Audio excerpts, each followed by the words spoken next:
that wealth was only built through men. Today, women run our homes, they run our businesses, they run our cities.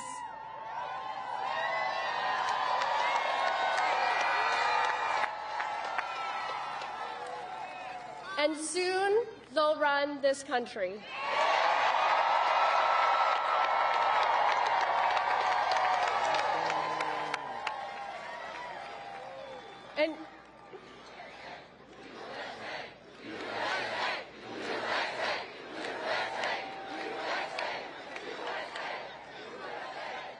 And yet, after all of this running that we're doing as women, Donald Trump doesn't think we are capable of making our own decisions about our bodies.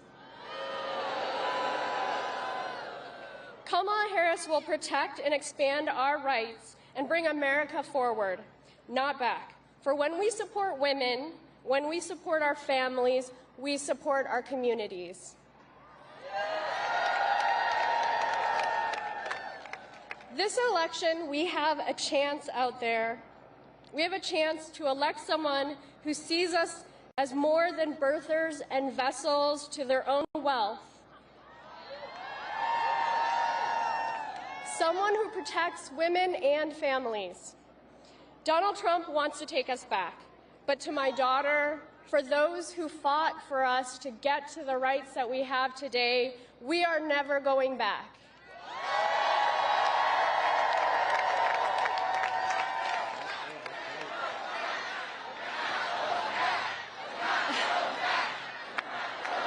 I wish I could take credit for that line. That wasn't mine.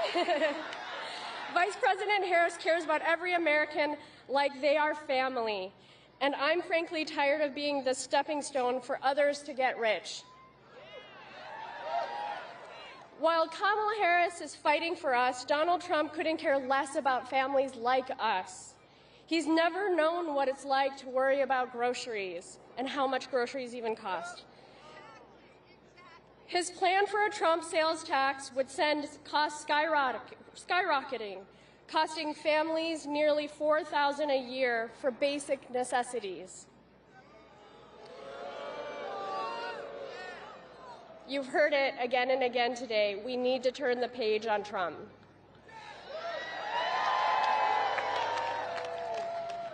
And the fears I had talked about earlier, the costs of diapers, Kamala Harris knows that too many families are worried about the same thing. That's why she's fighting for a $6,000 tax cut for parents with newborns. And a $50,000 tax credit for anyone who wants to start a business. I can't even begin to describe how life-changing that would have been for me and my husband when we were starting. So we have an opportunity to make history and create a middle class that thrives in America. So when Odine and I went to the polls, we actually mailed our ballots because we're in Arizona. Woo! We voted for the only candidate that treats every American as family, Kamala Harris. Or as my daughter would call her, Auntie Kamala, every time she sees her on TV. Thank you so much.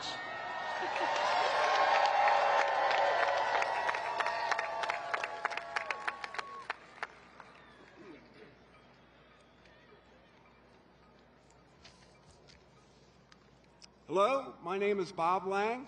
And I'm Christina Lang. Christina and I are farmers from Chester County, Pennsylvania.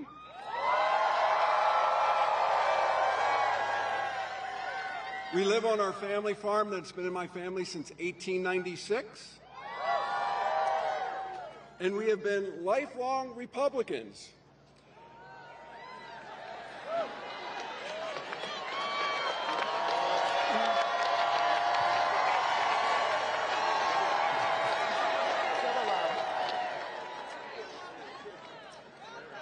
I voted for Donald Trump twice.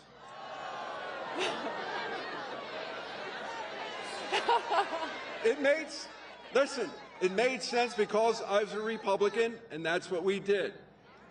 I got to tell you, I got to tell you, though, Christina was way ahead of the curve. She only voted for him once.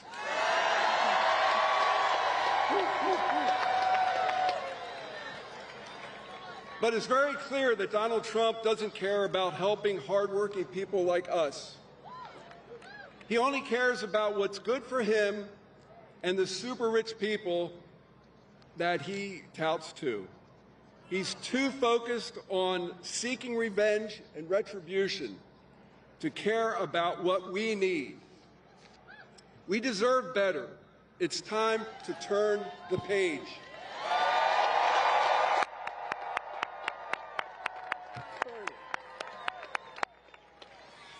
We deserve a leader who will bring people together and fight for the middle class.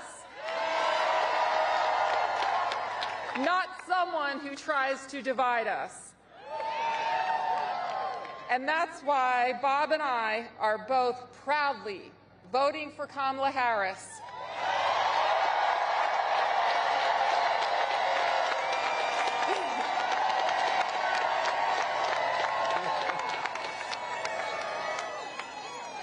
Never in a million years did I think that I would be up on a stage like this, supporting a Democrat for president.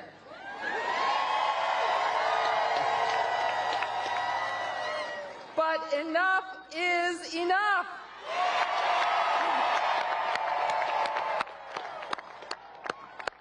After nearly a decade, it's time to turn the page on Donald Trump and his chaos and division. We've got to move forward. We've got to elect someone who is in the fight for the regular working people and who will get things done, like a middle-class tax cut or help with the sandwich generation, the ones who care for their kids and their aging parents. We've got to elect someone who will take us forward and not backward.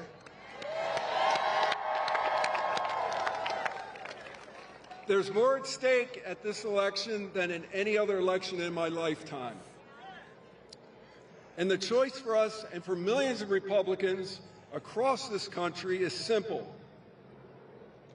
My message to the millions of undecided voters, many of those Republicans, it's time to turn the page on Donald Trump.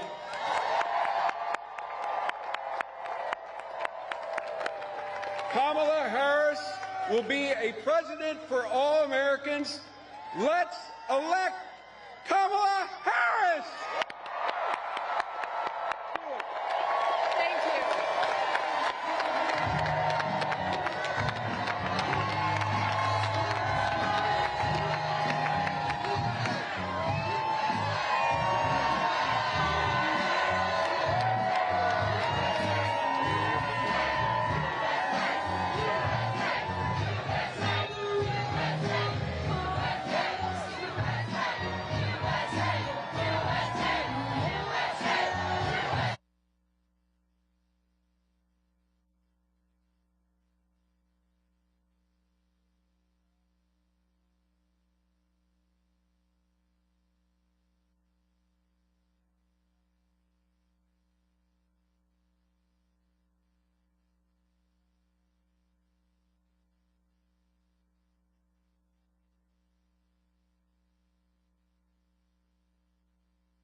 Please rise for the national anthem performed by Amani Smith.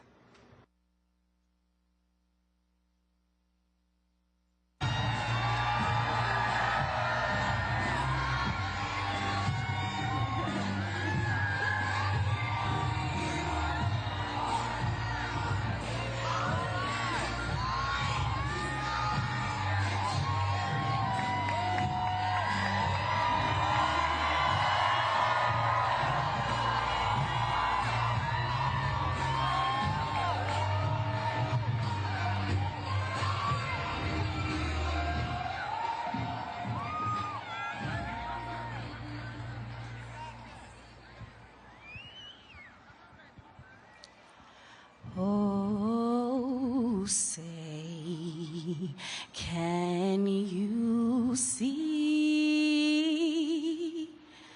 by the dawn's early light what so proudly we held at the twilight's last gleaming, whose broad stripes and bright stars through the perilous fight o'er the ramparts we watched were so gallantly streaming, and the rocket's red glare, the bombs bursting in air, gave proof through the night that our flag was still there. Oh, say, does that star-spangled banner yet wave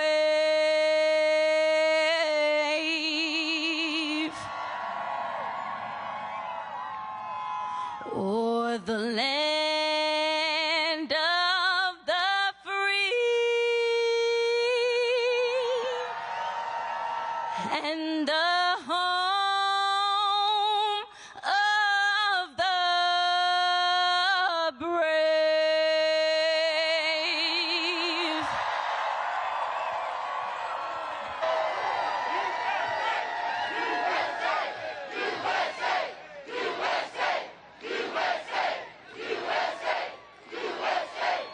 Please welcome Vice President of the United States, Kamala Harris.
Good evening, America!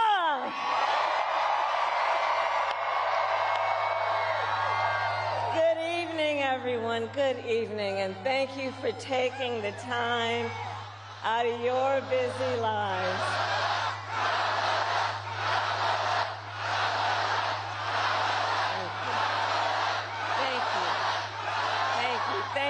Thank you, everyone. So listen, 1 week from today, you will have the chance to make a decision that directly impacts your life the life of your family, and the future of this country we love.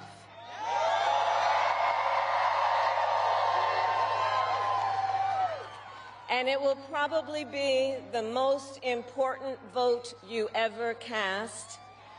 And this election is more than just a choice between two parties and two different candidates. It is a choice about whether we have a country rooted in freedom for every American or ruled by chaos and division.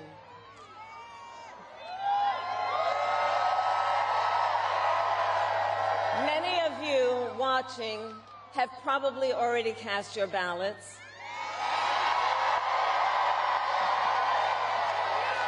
But I know many others are still considering who to vote for, or whether you'll vote at all. So tonight, I will speak to everyone about the choice and the stakes in this election. Look, we know who Donald Trump is. He is the person who stood at this very spot nearly 4 years ago and sent an armed mob to the United States Capitol to overturn the will of the people in a free and fair election. An election that he knew he lost. Americans died as a result of that attack. 140 law enforcement officers were injured because of that attack. And while Donald Trump sat in the White House watching as the violence unfolded on television, he was told by his staff that the mob wanted to kill his own vice president. And Donald Trump responded with 2 words: so what? America, that's who Donald Trump is. And that's who is asking you to give him another 4 years in the Oval Office. Not to focus on your problems, but to focus on his. And Donald Trump has told us his priorities for a second term. He has an enemies list of people he intends to prosecute. He says that one of his highest priorities is to set free the violent extremists who insulted those law enforcement officers on January 6th. Donald Trump intends to use the United States military against American citizens who simply disagree with him. People he calls, quote, the enemy from within. America, this is not a candidate for president who is thinking about how to make your life better. This is someone who is unstable, obsessed with revenge, consumed with grievance, and out for unchecked power. Donald Trump has spent a decade trying to keep the American people divided and afraid of each other. That is who he is.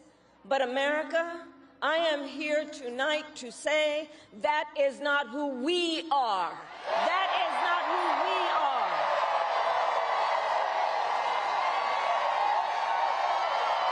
That is not who we are. You see, what Donald Trump has never understood is that e pluribus unum, out of many, one, isn't just a phrase on a dollar bill. It is a living truth about the heart of our nation. Our democracy doesn't require us to agree on everything.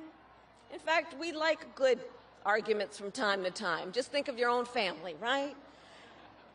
It's not the American way to not have disagreements.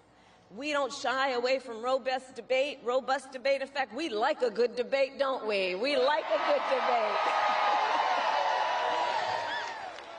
And the fact that someone disagrees with us does not make them the enemy within. They are family, neighbors, classmates, co-workers. They are fellow Americans. And as Americans, we rise and fall together.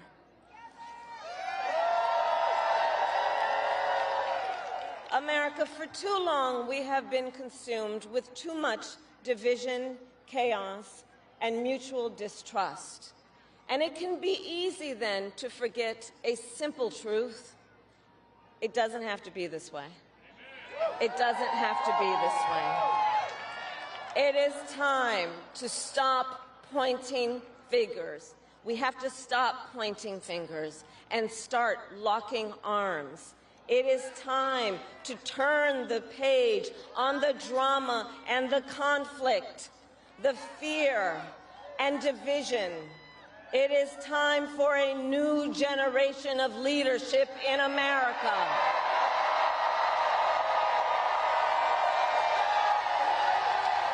And I am ready to offer that leadership as the next President of the United States of America.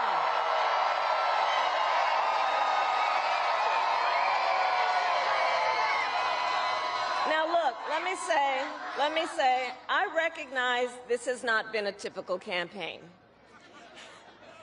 Even though I've had the honor of serving as your vice president for the last 4 years, I know that many of you are still getting to know who I am. Well, let me tell you, I am someone who has spent most of my career outside of Washington, D.C., so I know that not all the good ideas come from here.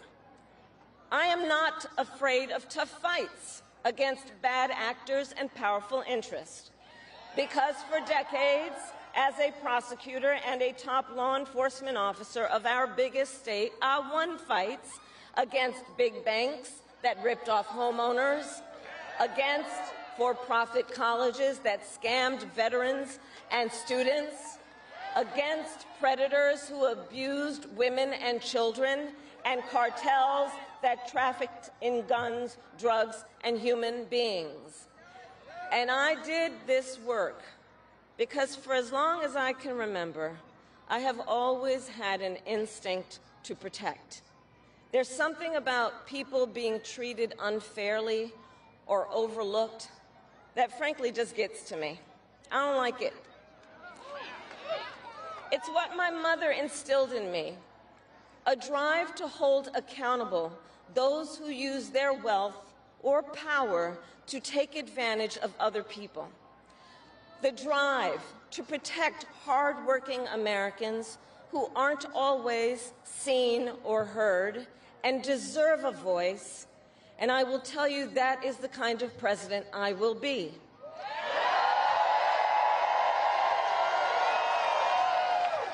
And look, I'll be honest with you, I'm not perfect, I make mistakes, but here's what I promise you. I will always listen to you, even if you don't vote for me. I will always tell you the truth, even if it is difficult to hear. I will work every day to build consensus and reach compromise to get things done. And if you give me the chance to fight on your behalf, there is nothing in the world that will stand in my way.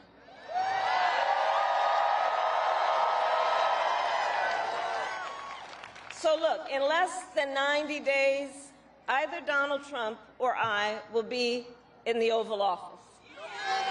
Okay?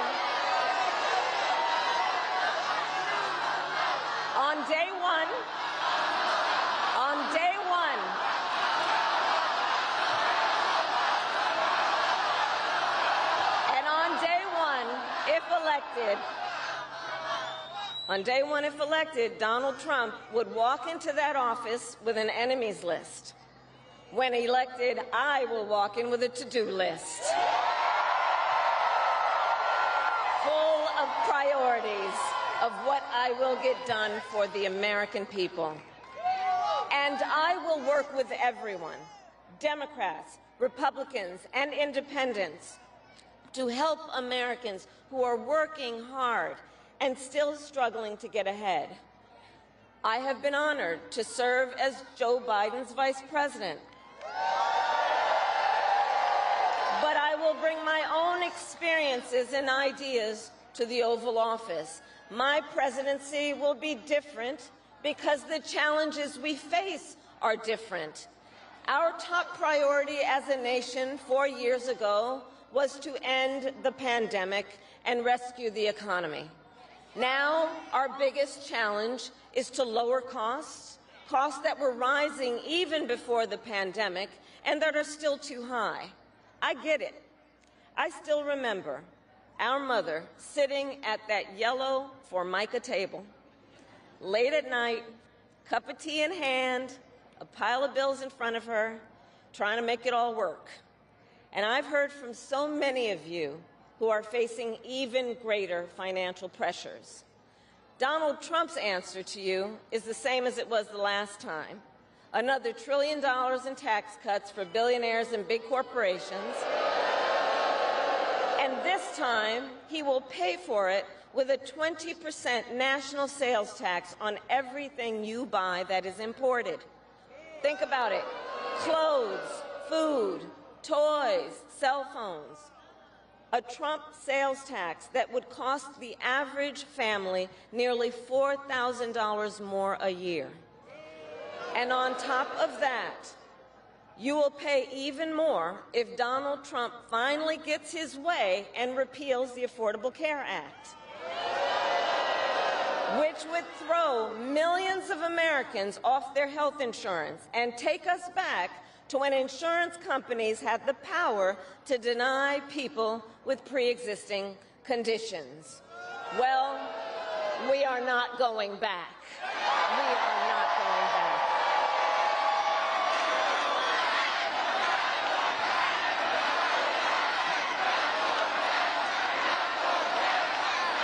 We are not going back because we also know Donald Trump would deliver tax cuts to his billionaire donors. I will deliver tax cuts to working people and the middle class.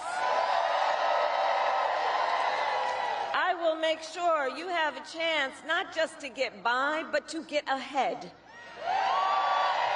Because I believe in honoring the dignity of work.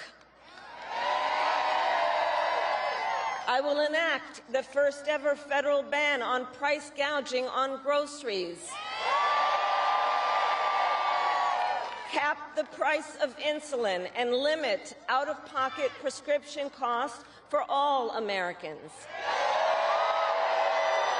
I will fight to make sure that hardworking Americans can actually afford a place to live. I'll never forget how our mother saved up and how excited she was when she could finally afford to buy our first home. I remember how excited she was. And I know that owning a home is not only a measure of financial security, it's about the pride of your hard work.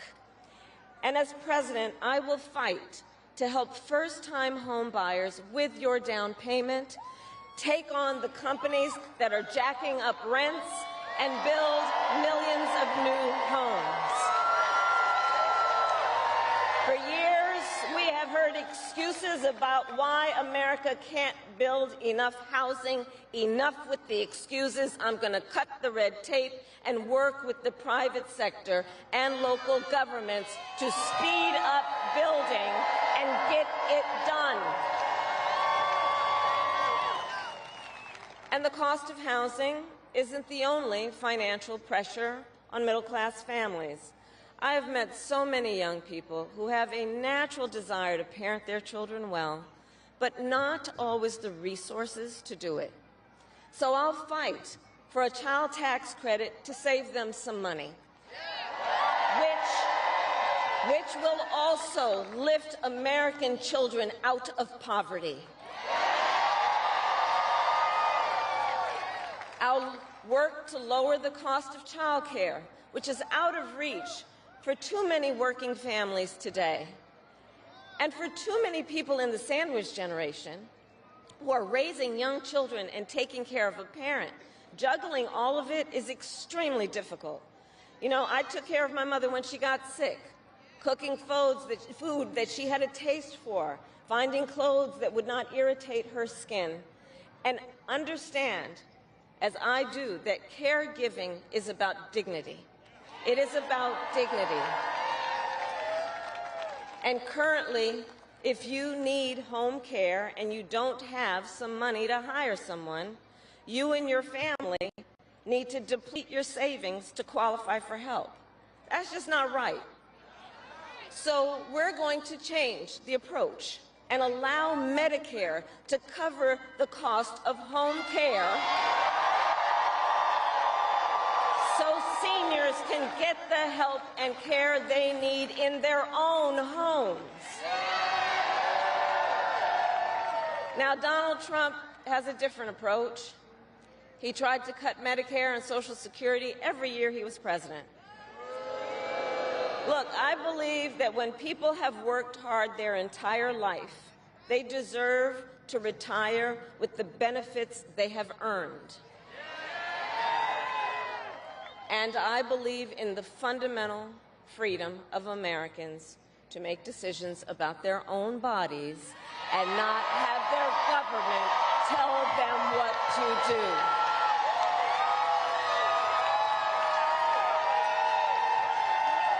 I will fight to restore what Donald Trump and his hand-selected Supreme Court justices took away from the women of America. That today, 1 in 3 women in America, think about it, 1 in 3 women in America lives in a state with a Trump abortion ban, many with no exceptions even for rape and incest.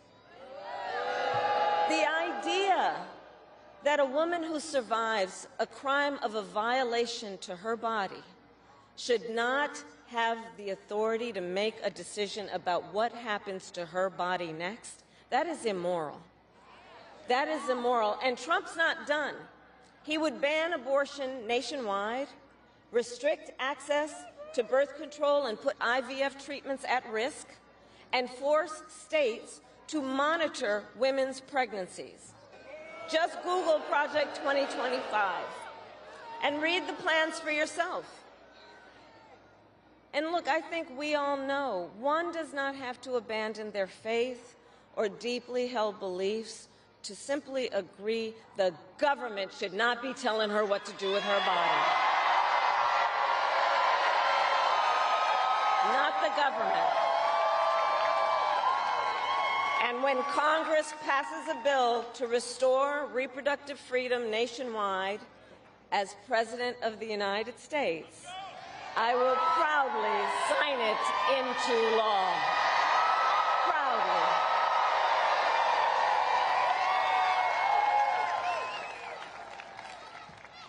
And look, on another subject, politicians have got to stop treating immigration as an issue to scare up votes in an election, and instead treat it as the serious challenge that it is that we must finally come together to solve. I will work with Democrats and Republicans to sign into law the border security bill that Donald Trump killed. When I was Attorney General of a border state, I saw the chaos and violence caused by transnational criminal organizations that I took on. And when I am president, we will quickly remove those who arrive here unlawfully, prosecute the cartels, and give Border Patrol the support they so desperately need. At the same time, we must acknowledge we are a nation of immigrants. And I will work with Congress to pass immigration reform, including an earned path to citizenship for hardworking immigrants like farm workers and our dreamers. As Commander-in-Chief, I will make sure America has the strongest, most lethal fighting force in the world. Donald Trump, on the other hand, has shown his contempt for our nation's heroes, calls them suckers and losers, called a 4-star Marine general a, quote, lowlife.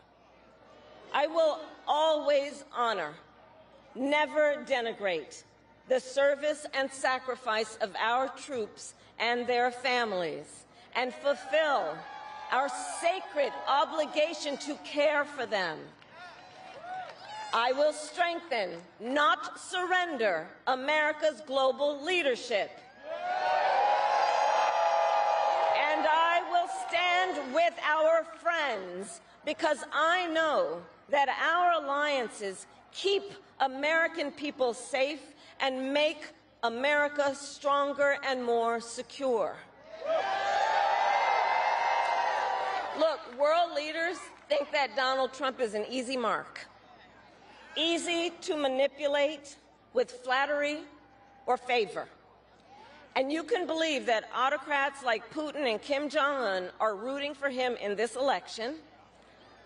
I will always uphold our security, advance our national interest, and ensure that the United States of America remains, as we must forever be, a champion of liberty around the world.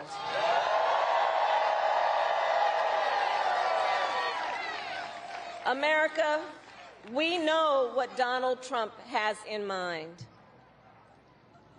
More chaos, more division, and policies that help those at the very top and hurt everyone else. I offer a different path, and I ask for your vote.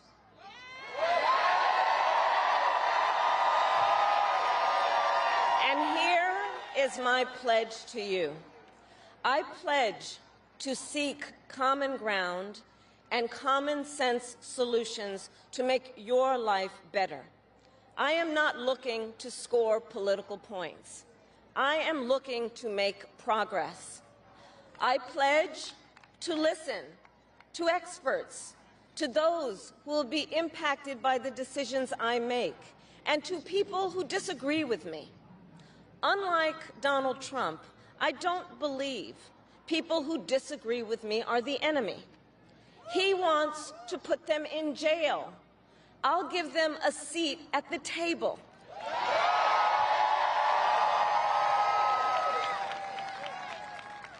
I pledge to you to approach my work with the joy and optimism that comes from making a difference in people's lives.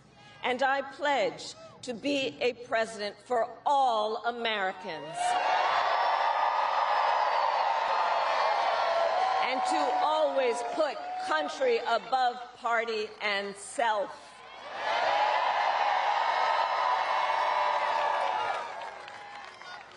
I love our country with all my heart. And I believe in its promise because I've lived it. I grew up as a child of the Civil Rights Movement. My parents would take me to marches in a stroller, where crowds of people of all races, faiths, and walks of life came together to fight for the ideals of freedom and opportunity.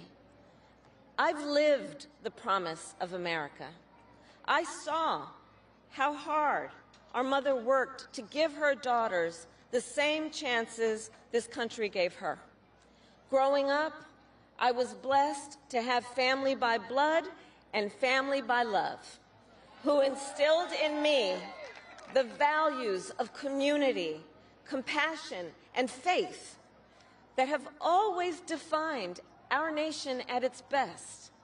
I've lived the promise of America. I've spent my life fighting for the people who have been hurt and counted out, but never stopped believing that in our country, anything is possible.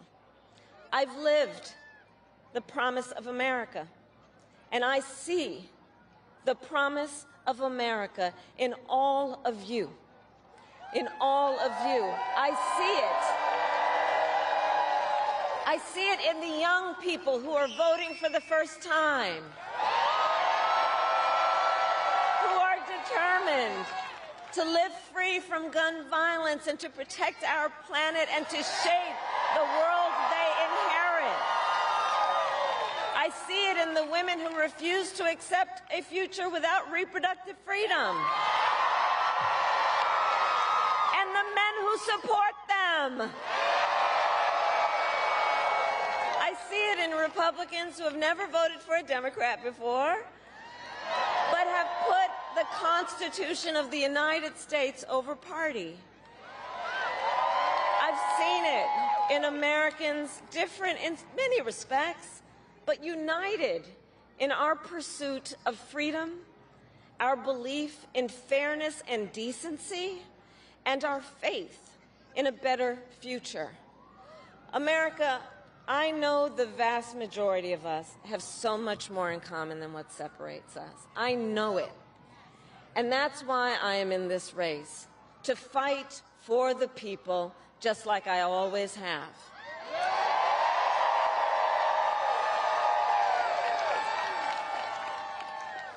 Nearly 250 years ago, America was born when we wrested freedom from a petty tyrant.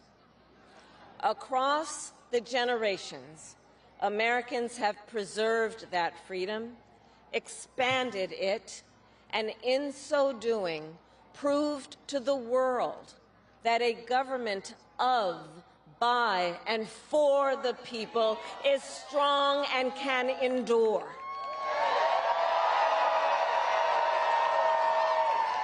And those who came before us, the patriots at Normandy and Selma, Seneca Falls and Stonewall, on farmlands and factory floors, they did not struggle, sacrifice, and lay down their lives only to see us cede our fundamental freedoms.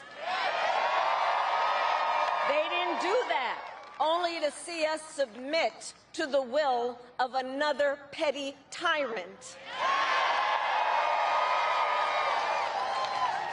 These United States of America, we are not a vessel for the schemes of wannabe dictators. The United States of America is the greatest idea humanity ever devised. A nation big enough to encompass all our dreams, strong enough to withstand any fracture or fissure between us, and fearless enough to imagine a future of possibilities. So, America, let us reach for that future. Let us fight for this beautiful country we love. And in 7 days, we have the power, each of you has the power to turn the page and start writing the next chapter in the most extraordinary story ever told. I thank you all. God bless you, and may God bless the United States of America. Thank you.